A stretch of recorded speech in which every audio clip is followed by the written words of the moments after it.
পানির বিপদ থেকে বাঁচতে একটি দোয়া বেশি বেশি করে পড়বেন। বিশেষ করে বিভিন্ন জায়গায় ফেনী, কুমিল্লা এবং নোয়াখালীর বিভিন্ন জায়গায় পানিতে বিভিন্ন মানুষ কঠিন বিপদের ভিতরে পড়ে গিয়েছে।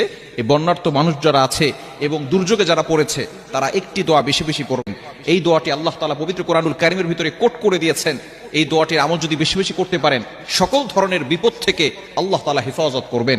ইউনূস আলাইহিস সালাতু ওয়াস সালাম এই পানির বিপদ থেকে, কঠিন বিপদ থেকে এই দোয়ার আমল করে তিনি হেফাজত হয়েছিলেন। আল্লাহ তাআলা যদি কাউকে বাঁচাতে চান, দুনিয়ার কোনো শক্তি তাকে দুনিয়া থেকে বিদায় করতে পারে না।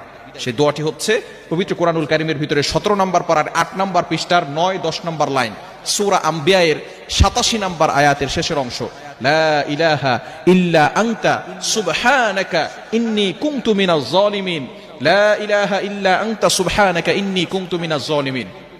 এই দোয়াটা আমরা অনেকেই জানি, অনেকেই দোয়াটা আমরা মুখস্থ করি।